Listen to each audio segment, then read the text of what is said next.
नमस्कार दोस्तों, स्वागत है एक बार फिर से आपके अपने आर के यादव चैनल पर। दोस्तों, आप लोगों को मालूम होगा कि आप लोगों का जो UPSI, SSC, GD and UPP के लिए मैंने मैथ स्टार्ट किया था। उस मैथ में नंबर सिस्टम चले थे। नंबर सिस्टम का आज ये क्लास तीसरा होगा। क्लास दूसरे में मैं आप लोगों को परिमेय संख्या पर ले जाके छोड़ा था और परिमेय संख्या पर मैंने आप लोगों को बताया था लास्ट में कि पाई क्या है, पाई एक क्या है। अपरिमेय संख्या क्वेश्चन पूछता है कि पाई एक अपरिमेय संख्या है या परिमेय संख्या है, बताइए। तो पाई क्या होती है? एक अपरिमेय संख्या होती है। इसके साथ साथ आपका पाई का मान होता है 22 बटा के साथ, और 22 बटा के साथ वह एक्यूरेट मान नहीं होता, उसके सन्निकट होता है, उसके करीबी मामले का मान होता है। और 22 बटा 7 लगभग उसका मान होता है, ये ध्यान रखिएगा, ठीक है। अगर कभी कह दिया कि पाई का मान क्या होता है तो हम क्या बताएंगे? 22 बटा 7 लगभग होता है, ठीक है। आज मैं आप लोगों को बताऊंगा एक आइलर संख्या क्या होती है। मतलब पाई के बारे में मैंने बताया था, पाई एक नियतांक संख्या है और एक अपरिमेय संख्या है। आइलर भी एक नियतांक है और वह भी एक अपरिमेय संख्या है, ठीक है। तो आइए हम आइलर के बारे में सीखते हैं। ये आइलर है, इसे आइलर संख्या कहते हैं।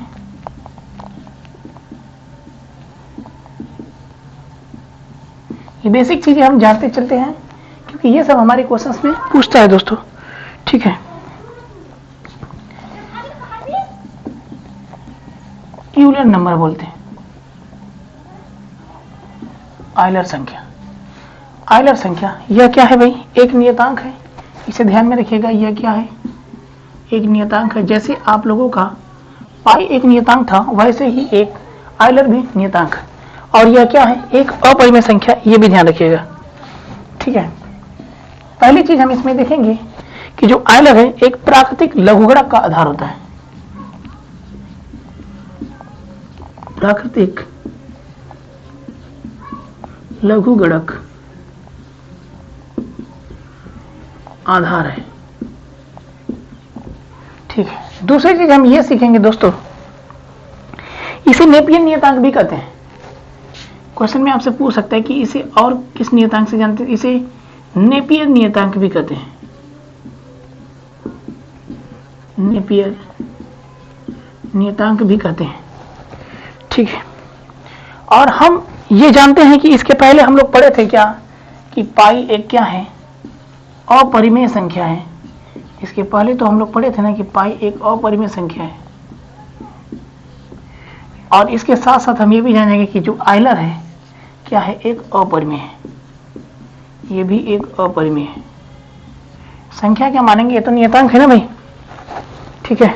तो पाई एक अपरिमेय है और आइलर भी एक अपरिमेय है, ये ध्यान में रखिएगा। इसके साथ साथ हमारा क्वेश्चन पूछा हुआ है कि पाई माइनस आइलर क्या है? तो यह भी एक अपरिमेय है। ये क्वेश्चन हमारे एग्जाम में कई बार पूछ चुके हैं। ये भी अपरिमेय है और ये भी अपरिमेय। क्या? Pi minus Euler. इतनी चीजें तो आप लोगों को बिल्कुल क्लियर हो गई होगी, ठीक है। इसके साथ साथ हम देखेंगे कि जो इसका जो आइलर का मान होता है, जैसे पाई का मान होता है आप लोगों का 3.14 समथिंग करके चलता रहता है, वैसे ही इनके आइलर का मान होगा 2.718 समथिंग, ऐसे चलता रहता है।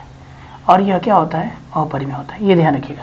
तो मैंने आप लोगों को अपरिमेय और काल्पनिक के बारे में बता दिया। काल्पनिक मैंने बताया था कि ऐसी संख्याएं जो वर्गमूल में हो लेकिन ऋणात्मक हो, जैसे आयोटा के बारे में मैंने बताया था, जो आई जैसा प्रदर्शित होता है।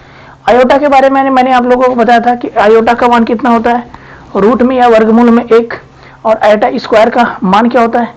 तो -1 होता है, ठीक है। और जो क्या है भाई? एक काल्पनिक संख्या। मैंने काल्पनिक संख्या के बारे में आप लोगों को भली भांति बताया था, ठीक है।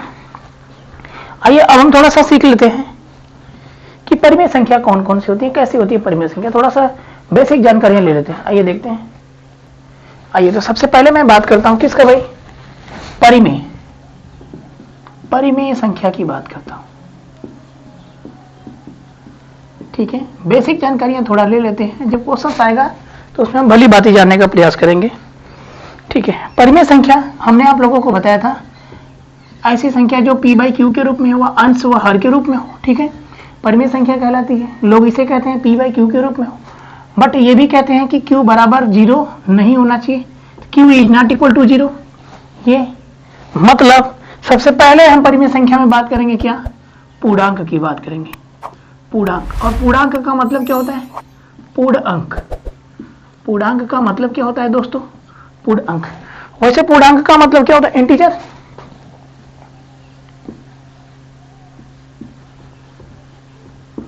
इंटीजर। ध्यान से देखिएगा दोस्तों, पूर्णांक का मतलब पूर्णांक मतलब आप समझ गए होंगे कि क्या दशमलव में 9, जो दशमलव में 9 ऐसी संख्याएं जो दशमलव में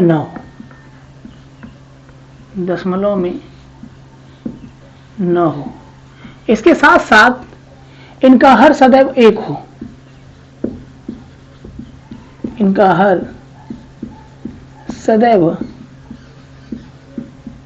1 हो। पूर्णांक का मतलब पूर्ण अंक का मतलब पूरा अंक, मतलब जैसे दशमलव में जैसे 2.1 ये नहीं होगा लेकिन 2 होगा, 3.1 ये नहीं होगा लेकिन 3 होगा, 4.9 ये नहीं होगा लेकिन 4 होगा। ठीक है, तो जैसे मैंने लिख दिया 4, 3, 2, ये सब क्या है? पूर्णांक है। ये सब क्या है? परिमेय संख्या है। परिमेय संख्या जो p/q के रूप में हो। अब p/q के रूप में मैं प्रदर्शित करने के लिए परिमेय संख्या में आज मैं आप लोगों को बता रहा हूँ पूर्णांक मतलब 4, 3, 2। अभी हम लिख सकते हैं 4/1 हर एक, 3/1 और 2/1 लिख सकते हैं। तो ये क्या है? एक पूर्णांक है। ठीक है, इतनी चीजें तो क्लियर हो गई होंगी। ठीक, अब हम ये कहें कि पूर्णांक कितने तरह के हो सकते हैं, तो हम ये कहें कि पूर्णांक कितने तरह के हो सकते हैं, तो हम ये कहते हैं कि पूर्णांक कुल 3 तरह के होंगे। 3 तरह के होंगे। ठीक है, पूर्णांक कुल कितने तरह के होंगे भाई? 3 तरह के होंगे। जैसे मैंने सबसे पहले कह दिया 1, 2, 3 ... ये क्या होता है? इसको हम कैसे जानते हैं? इसको हम जानते हैं धन पूर्णांक के नाम से। ये धन पूर्णांक के नाम से जानी जाती है। लेकिन इससे पहले क्या आता है? 0 आता है, और 0 को हम क्या कहते हैं भाई? उदासीन। उदासीन। आइए इससे पहले हम आते हैं तो -1 मिलता है, -2 मिलता है, -3 मिलता है ... इसे क्या कहते हैं? ऋण पूर्णांक कहते हैं। ऋण पूर्णांक कहते हैं मतलब जो 0 से पहले हो ऋण पूर्णांक, जो 0 के बाद हो धन पूर्णांक, और 0 को क्या कहते हैं? उदासीन पूर्णांक। ठीक है, इतना डेटा तो क्लियर हो गया होगा, बिल्कुल क्लियर हो गया होगा। इसे 0 को क्या कहते हैं भाई? उदासीन पूर्णांक। ठीक है, आइए कुछ आगे बढ़ते हैं। लेकिन ये चीज ध्यान में रखिएगा कि पूर्णांक 3 होते हैं, ऋण पूर्णांक, 0 उदासीन पूर्णांक और ये धन पूर्णांक। चलिए अब मैं एक चीज ये चेक करता हूं, मैं आपके सामने एक चीज पेश करता हूं, एक क्वेश्चन छोटा सा पेश करता हूं, और मैं ये जानना चाहता हूं कि आप बताएं कि वो क्या है, पूर्णांक है या नहीं है। जैसे मैंने दे दिया आपको 289, मैंने आपको दे दिया 289 अब बटा के 17। अब हमें ये चेक करना है कि ये क्या, ये पूर्णांक है या नहीं है। तो सबसे पहले बताइए दोस्तों, 17 17 289 कटकर तो 17 हो गया, पूर्णांक हो गया। और मैंने पूर्णांक में आपको पहचान बताया, जो पूर्णांक हो मतलब टोटल पूर्णांक हो, दशमलव में वो ना हो। ठीक है, और इसके साथ साथ उनका हर एक हो, आप इनका हर एक बना सकते हैं 17/1। तो ये क्या है? पूर्णांक है। ठीक है, लेकिन अगर मैं एक छोटा सा क्वेश्चन आपको दे दूं और ये पूछूं 3-4 विकल्प देकर कि निम्न में से सबसे बड़ा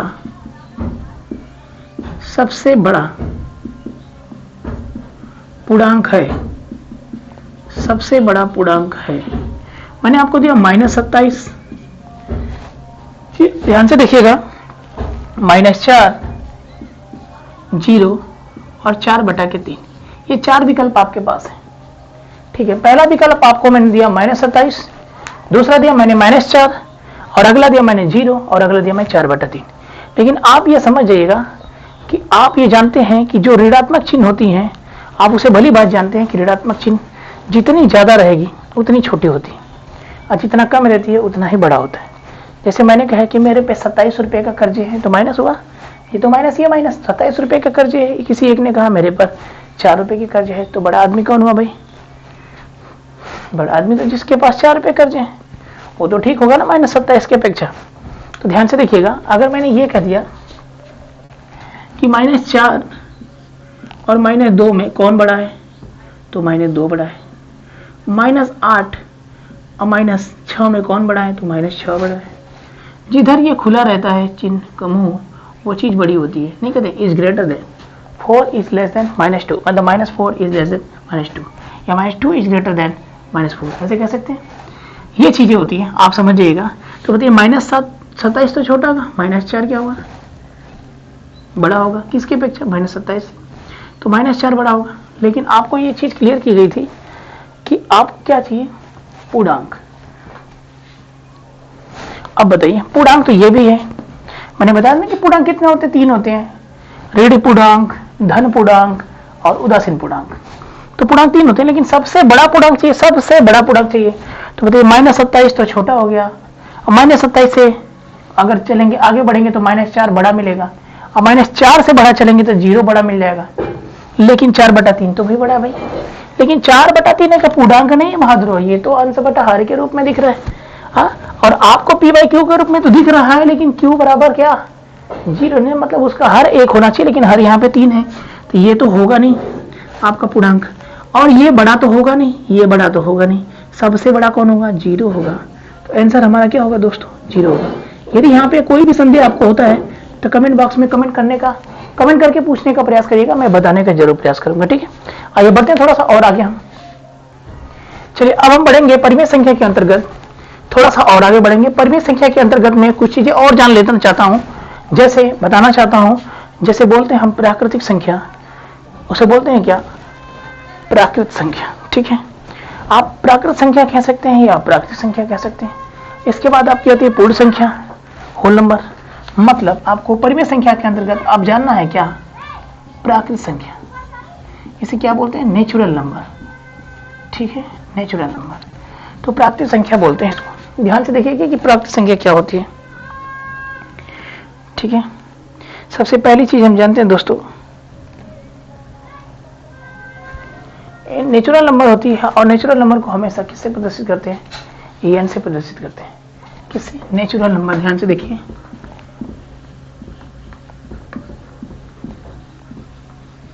इन्हें किससे प्रदर्शित करते हैं, एन से प्रदर्शित करते हैं। ये चीज क्लियर रखिएगा, ठीक है। और आप जानते हैं कि n बराबर क्या होता है भाई, 1 2 3 4 डॉट डॉट डॉट, कहां तक, इनफाइनाइट तक। कहीं कहीं आपके जीडी में पूछा जाता था पहले क्या, कि सबसे बड़ी नेचुरल नंबर प्राकृत संख्या बताइए, तो क्या होता था, इनफाइनाइट, ठीक है। शो कर सकते हैं आप, कोई दिक्कत नहीं, जैसे इनफाइनाइट लिख सकते हैं, बहुत बड़ी होती है, बहुत बड़ी होती है, ठीक है, इनफाइनाइट, अनंत। सबसे छोटी बताइए 1, सबसे बड़ी प्राकृत संख्या या प्राकृत संख्या इनफाइनाइट, सबसे छोटी 1, ठीक है। तो ये क्वेश्चन पूछा जाता था पहले, ठीक है, और आज भी पूछा सकता है। तो अब कंफ्यूजन ना हो स्टूडेंटों को, कंफ्यूज ना हो कि प्राकृत संख्या या प्राकृतिक संख्या अलग अलग नहीं, एक ही होती है, प्राकृत संख्या कही या फिर प्राकृतिक संख्या कही, ठीक है, ये होता है। मतलब अब इसको अगर हम थोड़ा सा डिफिनेशन क्लियर करें तो प्राकृत संख्या वे सभी संख्याएं कहलाती हैं जो हमें किसी भी वस्तु को गिनती करने में सहायता प्रदान करती है। मतलब हम ये कह सकते हैं कि जैसे अगर हमें किसी वस्तु को काउंट करना है, हाँ, बहुत सारी वस्तुओं को गिनना है, तो हम कहाँ से स्टार्ट करते हैं, 1 से, 1 2 3 4, ना कि 0 से। हम 0 से कभी स्टार्ट नहीं करते हैं, और हम 0 से स्टार्ट कर देंगे तो वह संख्या या उस वस्तु को हम कभी काउंट नहीं कर पाएंगे। जैसे अगर मैं 4 मैच रखी हुई है तो मैं क्या करूंगा, पहले मैच को क्या कहूंगा, 0, नहीं ना, नहीं, कभी नहीं कहूंगा, मैं ऐसे कहूंगा 1 2 3। तो जब भी हम किसी वस्तु को गिनती करते हैं, गिनती करने का प्रयास करते हैं या गिनती करते हैं, तो वहां पर हमें कौन सी संख्या का सपोर्ट मिलता है, प्राकृत संख्या का सपोर्ट मिलता है। और जब भी प्राकृत संख्या का सपोर्ट हम लेंगे तो वह 1 से लेते हैं, क्योंकि काउंटिंग हमेशा 1 से स्टार्ट होती है, और जहां से स्टार्ट होती है और कहां तक जाएगी नहीं मालूम, अनंत तक जाएगी, वह प्राकृतिक संख्या कहलाती है। डिफिनेशन क्लियर हो गया।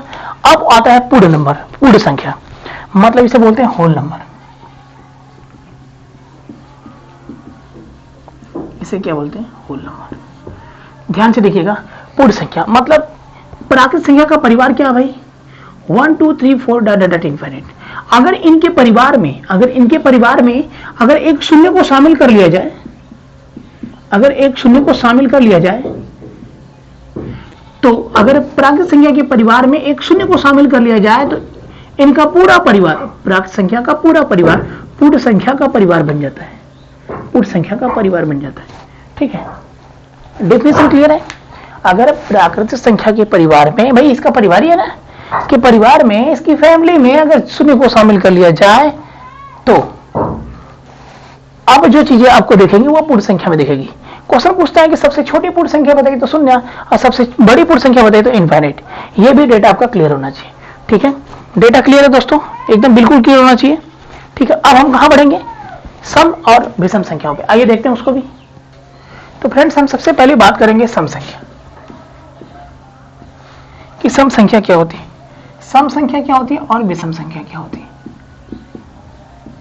ये दोनों चीजें आप जानते हैं, थोड़ा सा आप लोगों को बस पकड़वा के लेकर चलना। अगर हम ये देखेंगे इंटरनेशनल लेवल से, अगर अंतरराष्ट्रीय लेवल से अगर हम बात करेंगे, इंटरनेशनल लेवल से हम बात करेंगे, तो सम संख्या वो संख्या होती है, सम संख्या क्या होती है, वो संख्या होती है जो दो से क्या होती है, भाज्य होती है। तो क्या सम संख्या तो वही संख्या होती है ना जो दो से भाज्य होती है, जो दो से कट जाती है। तो क्या -4 सम संख्या नहीं है? ये भी सम संख्या है, ये भी सम संख्या है, ये भी दो से कट रही है। ठीक है, ये भी दो से कट रही है। क्या 0 सम संख्या नहीं है? 0 भी, भाई 0 एक ऐसी संख्या जो सभी से कटेगी। ये भी 2 से कट रही है, शून्य बार में कट रही है ना। तो आप ये बताइए कि लेकिन हमें इंटरनेशनल लेवल से नहीं, जब हम भी चलेंगे, अगर इंटरनेशनल लेवल से देखा जाए तो -4 और शून्य भी सम संख्या है। लेकिन हमारा जो क्वेश्चन पूछा दोस्तों, एनसीईआरटी लेवल से बात करें, एनसीईआरटी लेवल से बात करें, तो एनसीईआरटी लेवल से बात करेंगे जिसके आधार पर हमें उत्तर लिखना होता है। तब हमारा प्रथम सम संख्या क्या होता है, प्रथम सम संख्या होता है क्या, 2। प्रथम सम संख्या क्या होता है दोस्तों, 2 होता है। डेटा क्लियर है, हमें यहां से पढ़ना है। प्रथम सम संख्या हमारा 2 होता है। और संख्या से सम संख्या कहते हैं किसे, संख्या जो 2 से भाज्य हो। सम संख्या किसे कहते हैं, संख्या जो 2 से क्या हो, भाज्य मतलब विभाजित हो जाए, क्या कहलाता है, सम संख्या कहलाता है। तीसरी चीज हम यह सीखेंगे दोस्तों, इकाई का अंक, मतलब वे सभी संख्याएं क्या होती हैं, सम संख्या होती हैं जिनके इकाई का अंक क्या हो, इकाई का अंक कह लें या फिर इकाई के अंक पर स्थित क्या क्या होनी चाहिए, 0, 2, 4, 6, 8। इनमें से अगर कोई भी संख्याएं अगर किसी भी संख्या की इकाई के स्थान पर दिखेंगी तो वे सभी क्या होती हैं, सम संख्या होती है, सम संख्या होती है। ठीक है, तो ये हो गई क्या, सम संख्या। ठीक है, अब हम विषम संख्या के बारे में बात करेंगे।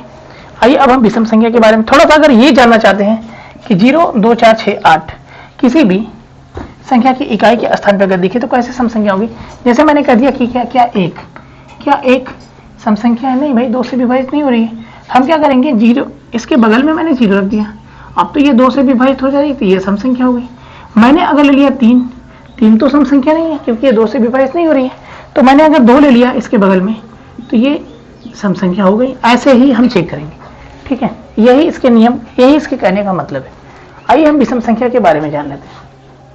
चलिए आइए विषम संख्या के बारे में जान लेते हैं कि विषम संख्या क्या होती है। भाई आप जानते हैं कि सम संख्या वो होती है जो 2 से विभाज्य हो या भाज्य हो।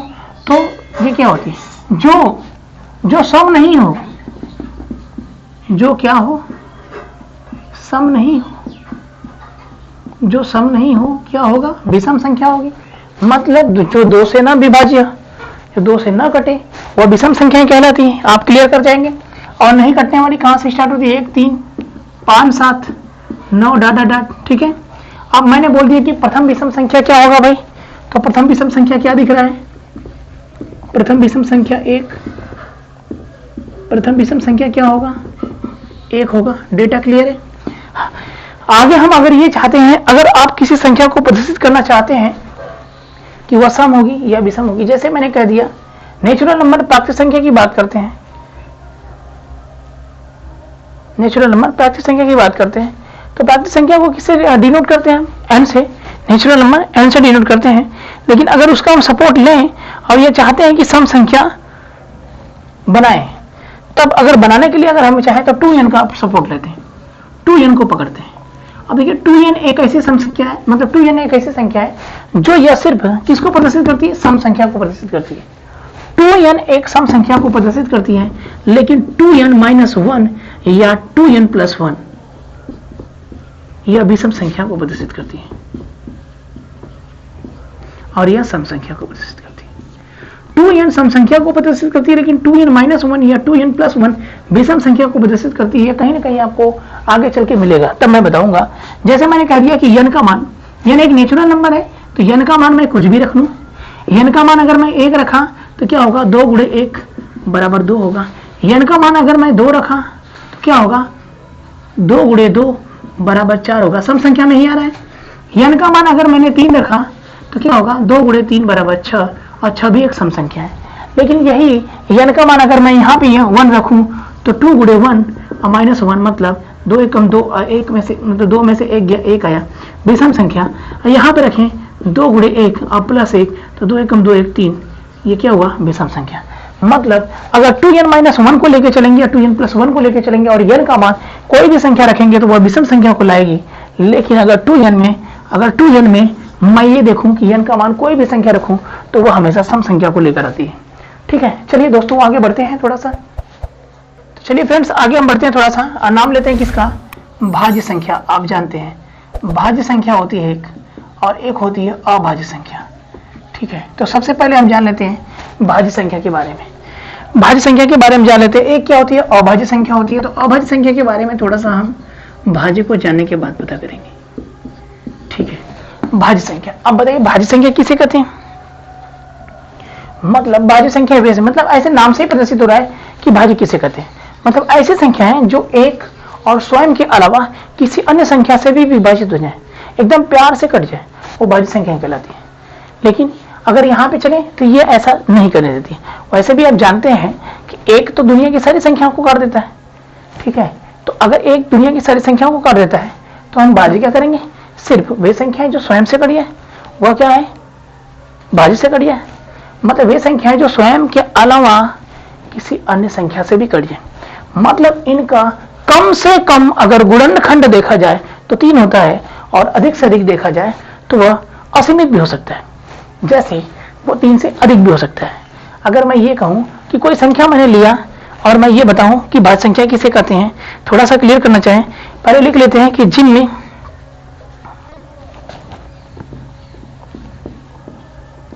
जिनमें किसी संख्या का भाग जय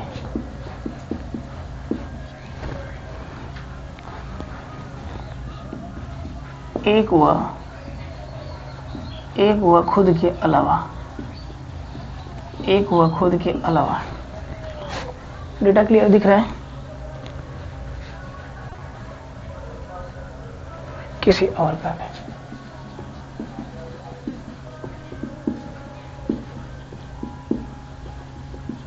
एक व खुद के अलावा किसी और का भी भाग जाए, वह क्या कहलाता है भाई, भाज्य संख्या कहलाता है।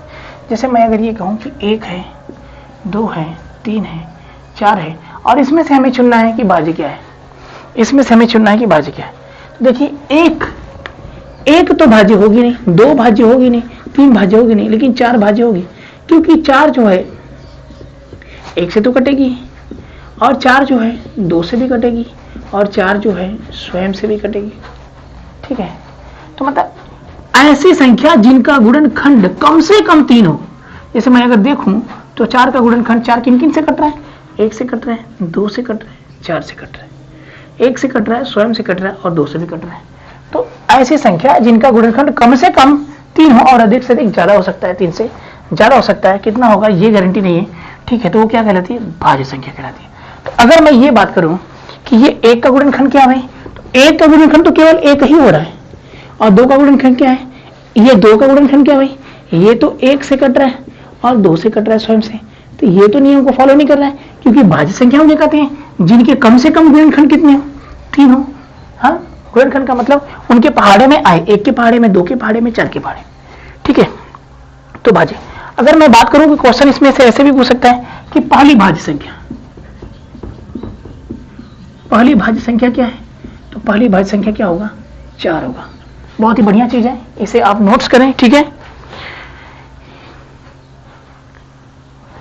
अगर मैं ये कहूं कि इनके कम से कम गुणनखंड कितने होते हैं, इनके कम से कम गुणनखंड कितने होते हैं, तो 3 होते हैं, और ज्यादा से ज्यादा 3 से अधिक होगा, ठीक है।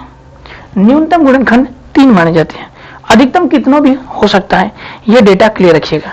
जैसे अगर मैं ये कहूं कि 6 का गुणनखंड देखो, 6 किन किन से कट रहा है, 6 1 से कटेगा, 6 2 से कटेगा, 6 3 से कटेगा, और 6 6 से कटेगा, ठीक है। तो 1 के पहाड़े में भी 6, 2 के पहाड़े में भी 6, 3 के पहाड़े में भी 6, 6 के पहाड़े में भी 6, तो यहाँ पे गुणनखंड कितने हो गए, 4 हो गए। अतः यह क्या है, भाज्य संख्या है, ठीक है। डेटा क्लियर है।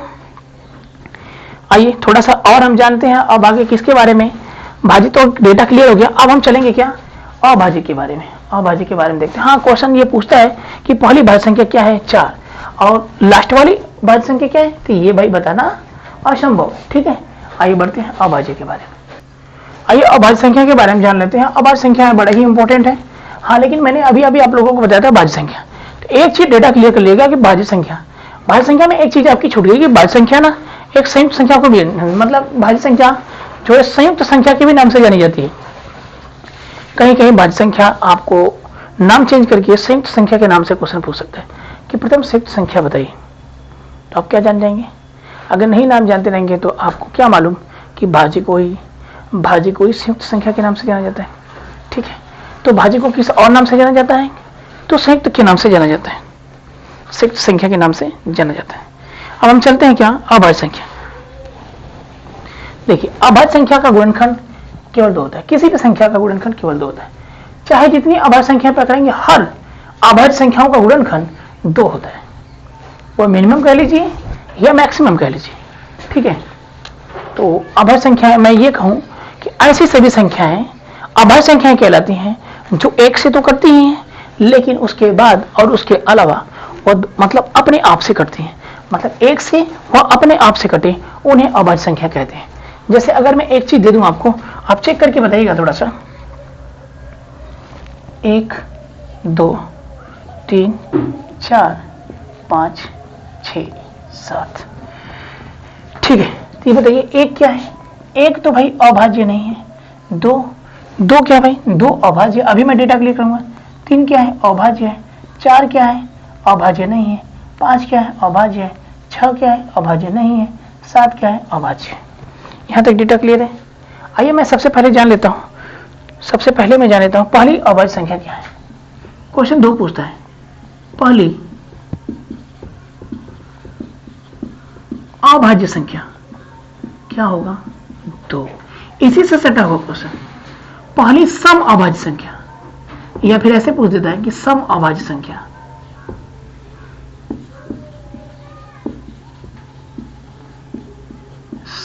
सम अभाज्य संख्या क्या होता है भाई, 2।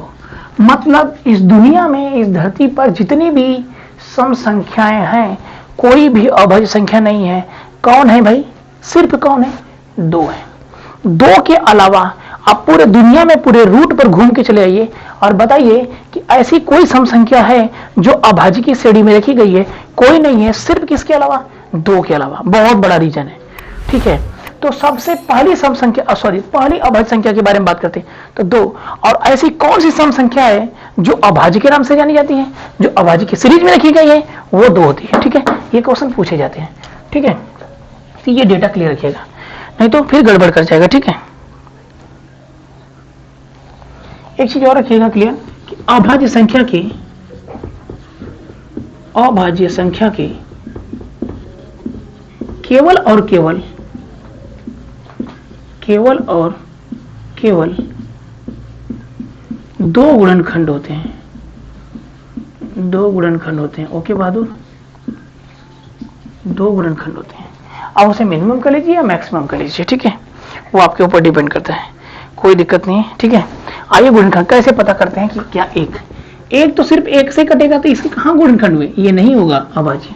2 को देखिए, 2 1 से भी कटेगा और स्वयं से भी कटेगा, तो इसलिए ये अभाज्य है। 3 देखिए, 3 1 का भी गुणनखंड है, 3 का भी गुणनखंड, ये अभाज्य है। और 4 देखिए, 4 तो आप जानते हैं 1 से कटता है, 2 से कटता है और 4 से कटता है, तो ये अभाज्य नहीं है, क्योंकि मिनिमम गुणनखंड अगर 3 दिख गया तो वह भाज्य की सीरीज में आएगा, तो ये नहीं है। ठीक है। 5 देखिए, 5 क्या है, 1 से कटेगा, 5 से कटेगा तो ये अभाज्य है। 6 देखिए, ये 1 से कटेगा, 2 से कटेगा, 3 से कटेगा, 6 कटेगा तो ये अभाज्य नहीं है। और 7 देखिए, 1 से कटने वाला और 7 से कटने वाला तो ये अभाज्य है। डेटा क्लियर हो गया होगा। क्वेश्चन से ये 2 पूछे जाते हैं, ये भी क्लियर कर लीजिएगा। अभाज्य संख्या की केवल 2 गुणनखंड होते हैं, ये भी क्लियर कर लीजिएगा। यहाँ से आपके अभाज्य संख्या भी क्लियर हो जाएंगे। जब अभाज्य संख्या पे क्वेश्चन आएगा तो थोड़ा सा और डिटेल देख लेंगे। चलिए बढ़ते हैं अगले क्वेश्चन पे।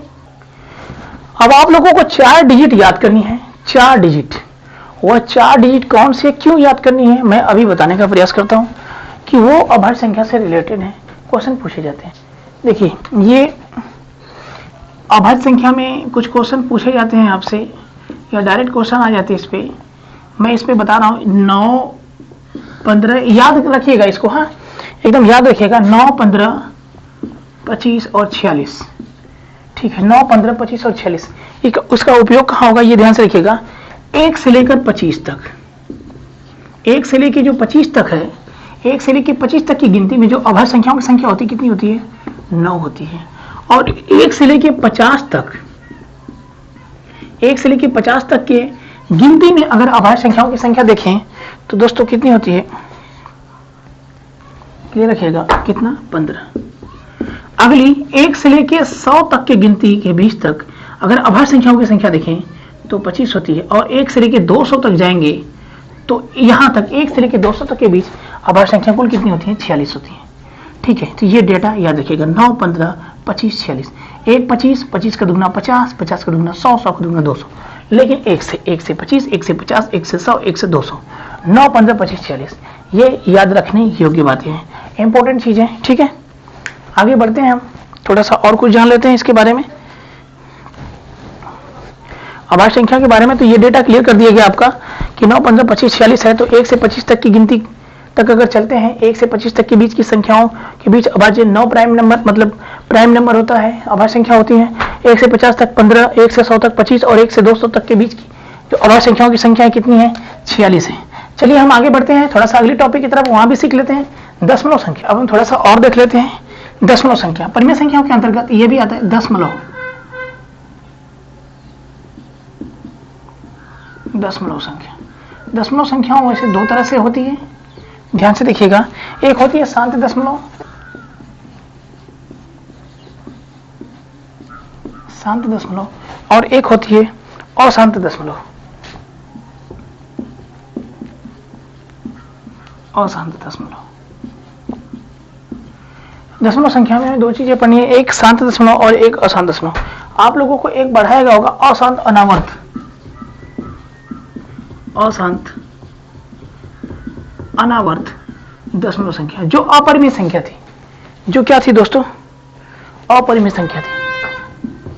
अपरिमेय संख्या में बताई गई थी आप लोगों को, और यहां पर अपरिमेय संख्या के अंतर्गत पढ़ रहे हैं, ठीक है। अशांत अनावर्त मतलब शांत भी ना हो और पुनरावृत्ति भी ना हो, मतलब पुनरावृत्ति भी ना हो, वो अशांत अनावर्त जो है संख्या अपरिमेय संख्या कहलाती थी।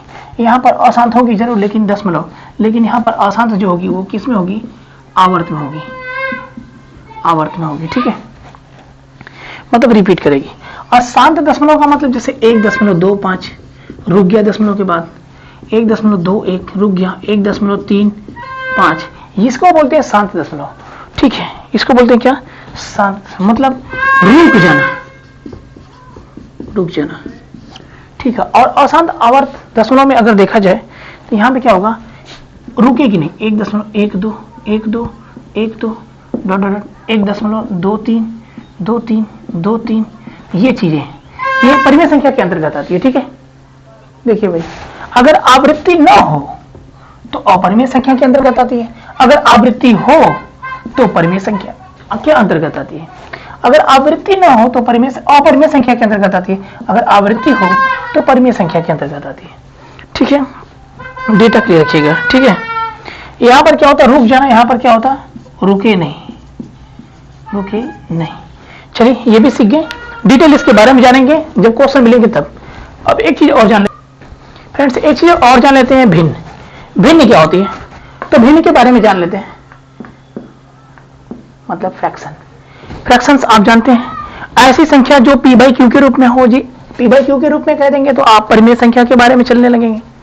मतलब जो अंश और हर के रूप में दिखे, जो अंश और हर के रूप में दिखे वो क्या कहलाता है? भिन्न कहलाता है। ये चीज क्लियर रखिएगा।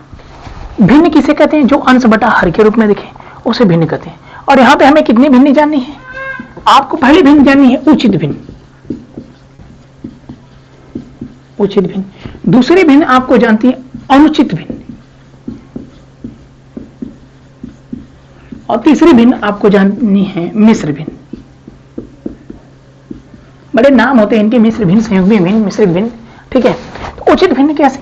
उचित भिन्न किसे कहते हैं? अब तो भिन्न समझ गए ना, जो अंश बटा हर के रूप में हो भाई। ठीक है, जो अंश बटा हर के रूप में उसे भिन्न कहते हैं। ठीक है, और उसमें सबसे पहले उचित भिन्न, इसके बाद अनुचित भिन्न और उसके बाद मिश्र भिन्न के बारे में हमें जानकारियां लेनी है। उचित भिन्न किसे कहते हैं? जिसका अंश छोटा हो, मतलब अंश छोटा हो, अंश छोटा हो और हर बड़ा, उचित भिन्न। बस इतना जानिए, अंश छोटा हो तो आप समझिए अंश छोटा हो तो हर बड़ा होगा, अंश छोटा हो उचित भिन्न। अब इसी में अगर मैं इसी को पलट दिया और लिख दिया हर बड़ा हो, हर बड़ा हो, हर बड़ा हो गया ना तो वो अनुचित भिन्न हो गई। उचित को और यदि मैंने पलट दिया तो अनुचित भिन्न हो गई, और अनुचित को अगर मैंने तोड़ दिया तो मिश्र भिन्न हो जाएगी। कैसे टूटेगी भाई? देखिए 4 में जब मैंने 3 से भाग किया, 3 से भाग दिया तो 3 एक कम 3 टूट गई। 1 सही 1 बटा के 3 ये हो रहा है ना, 1 सही 1 बटा के 3, 1 सही 1 बटा के 3, ये क्या हो गई? मिश्र भिन्न हो गई। ठीक है, कुछ ज्यादा नहीं है, अंश छोटा होना चाहिए, इसको पलट दीजिए ऊपर, कुछ अनुचित भिन्न हो जाएगी। अंश अब क्या हो गया? बड़ा हो गया। सॉरी, यहाँ मिस्टेक हो गया था, यहाँ अंश छोटा और यहाँ क्या होना चाहिए? अंश बड़ा। मिस्टेक हो गया तो मैंने ध्यान दे दिया। ठीक है, अंश छोटा अंश बड़ा, मतलब उचित भिन्न के एग्जाम्पल को पलट देंगे तो अनुचित भिन्न हो जाएगा, और अनुचित भिन्न को तोड़ देंगे तो मिश्र भिन्न में कन्वर्ट हो जाएगी। चलिए दोस्तों, आज का क्लास यहीं तक सीमित रहेगा। ठीक है, अब मिलते हैं कल की क्लास में थोड़ा सा और कोई डिटेल लेके, और कल थोड़ा सा और कुछ देखा जाएगा क्वेश्चन के बारे में। चलिए, तब तक के लिए जय हिंद, जय भारत दोस्तों।